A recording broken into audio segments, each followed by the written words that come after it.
5 with Linn County's first ever quadruple murder case. It was 13 months and 2 weeks ago that Luke Truesdell is accused of killing 4 people inside an outbuilding on East Otter Road just west of Alburnett. Now we know what parts of his alleged confession to investigators that day are being allowed at his trial. Iowa's News Now reporter Kaylee Whitlatch live for us tonight at the Linn County Courthouse with what's in and what's out. Kaylee. Mitch, a new court document just filed this morning here at the Linn County Courthouse paints a picture of the conversations that Luke Truesdell was having with police on that day. There's a little more than an hour's worth of details here. The judge is ruling out about half of it, saying that it was an interrogation without Miranda rights. On June 5th, 2024, Amanda Parker, Ramondis Cooper, Kiana Ryan, and Brent Brown were found beaten with a metal pipe, with 3 of them dying on scene and Brown later dying at a hospital. Luke Truesdell is charged with 4 counts of first-degree murder after allegedly confessing to the crime. Starting at 5:42 p.m., body cam shows officers starting to ask Truesdell about the 4 bodies found on scene. At this point, police say he's considered an important witness, not a suspect. At 5:43, Truesdell faintly says he hit them. Investigators ask what he used to do it. Truesdell points to a metal bar. From there, just under 25 minutes of the conversation is classified as an interrogation without hearing Miranda rights. The document says specific questions were asked that were likely to incriminate someone. At that time, when he was asked why he did it, Truesdell said he had wanted a movie to be made. The court rules Truesdell was in custody at the start of this conversation at 5:45, but without hearing Miranda rights. At 6:09, investigators handcuffed Truesdell and stated the Miranda. The ruling says the talks from 5:45 until 6:09 are not considered evidence in his trial, including the motive of a movie comment. But everything before and after those 24 minutes is admissible. From there, the ruling states Truesdell made several statements in a squad car, including feeling better, having no regrets, feeling like a new person, even claiming he was trying to protect the then surviving victim. An investigator asked him if he was telling the truth, and Truesdell said, "It is the truth." Truesdell's trial is set for November 4th here at the Linn County Courthouse. You can read the full ruling over on the homepage of iowasnewsnow.com. Live in Cedar Rapids, Kaylee Whitlatch, Iowa's News Now. And here's the push alert that we sent out through the Iowa's News Now app this afternoon just after 2 o'clock. As we broke that news, Kaylee was the first one to get a hand on those documents.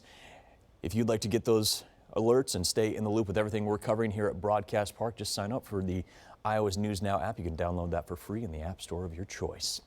An Iowa County man now charged with homicide by vehicle after a deadly crash in Linn County a couple of months ago. Terry Wirtz of Parnell was arrested on Sunday after that crash back on May 27th. Investigators say Wirtz hit a car driven by William Thompson of Nebraska on 80th Street just north of Fairfax after trying to pass in a no passing zone. Wirtz is also accused of leaving the scene of a deadly crash. He is out on bond tonight. Turning now to our weather first forecast and a new face here at Broadcast Park. David Holtman has a lot of folks from Benton County and Watkins specifically, I'm sure, tuning in for your TV debut. Welcome to the team. Thank you so much. Yeah, it's just only a town of 86 of us and probably all 86 watching tonight. Hey, we'll take that for sure. Yeah. Iowa State grad? Iowa State grad, yeah. I went over to Iowa State for 4 years and now I'm fortunate enough to end up here. Studying meteorology, and now I just have to drive down Highway 30 to get to work. There you go. Well, hey, for the first time ever, tell us about the forecast here in eastern Iowa. Yeah, I mean, looking outside, you can see it's been a cloudy, dreary, just like gloomy day out there right now. You may have noticed in some of our northern counties, we may have seen a little bit of a sprinkle, but that has mostly gone by the wayside at this point. Temperatures right now, only in those upper 70s, quite cold for what we're seeing this time of year, or cool. Normally we're in those middle 80s as well. Temperatures throughout the night will stick around that way, 80 degrees, dropping only down to the middle 70s, again, just because of all that cloud cover. But what you may have noticed throughout the daytime hours today is just how much moisture has been brought up. It started out as a beautiful, nice, dry day, and now it just feels sticky out there. And we're going to continue on that trend as we go throughout the day, into Tuesday, into Wednesday. And that is because of such, the National Weather Service has issued an extreme heat watch combined with the high temperatures and the moisture we've been seeing from the corn, just making it an overall pretty high day with heat indices in the hundreds. I'll have more on that coming up here on your full Weather First forecast. David, thank you. Welcome to the team again. A Nebraska man officially charged in federal court now after a plane had to divert and land at the Eastern Iowa airport last week. Nikprelaj is now accused of interfering with flight crews after last Thursday's SkyWest flight from Omaha to Detroit had to land at CID. He is still in the Linn County jail tonight, but records show that all of his local level charges have now been dismissed. That includes a count of assault and one that was related to him smuggling more than 40 Xanax pills in his underwear. Investigators say Nikprelaj flipped off attendants at the start of the flight and then tried to open an emergency exit about 20 miles outside of Cedar Rapids. That's what sparked that emergency landing. You see CRPD officers taking him into custody there. He's also accused of trying to fight passengers and crew members at that point that he tried to open the emergency exit. He'll make his first appearance on that federal charge tomorrow. President Trump is now 6 months into his second term in the White House, but a new poll shows he is losing support for two of his cornerstone policies. Erica Brown gets a look at the polling and the latest on the administration's fight with Harvard.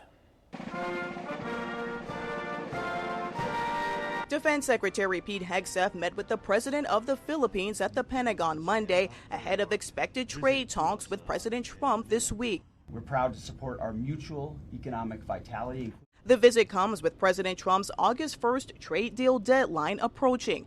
New CBS News polling shows Americans want more focus on lowering prices rather than tariffs, with 60% opposing new taxes on imported goods. But the Trump administration is standing firm. This is going to pay off our deficit. This is going to make America stronger. We are finally protecting America. CBS News polling also shows President Trump's overall approval rating down more than 10 points since February. But the president still enjoys strong support from his base 6 months into his second term.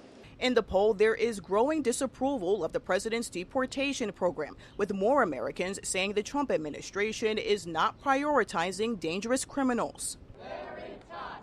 As a federal court hearing for Harvard University's challenge to the administration freezing more than $2 billion in grants and contracts got underway, a group of alumni, students, and faculty rallied outside the court in Boston. We're putting our research and the research of the next generations, not only here at Harvard, but across the country, at risk. In a social media post Monday afternoon, the president called Harvard anti-Semitic, anti-Christian, and anti-America, and said the government will stop the practice of giving billions to the university. Erica Brown, CBS News, the White House.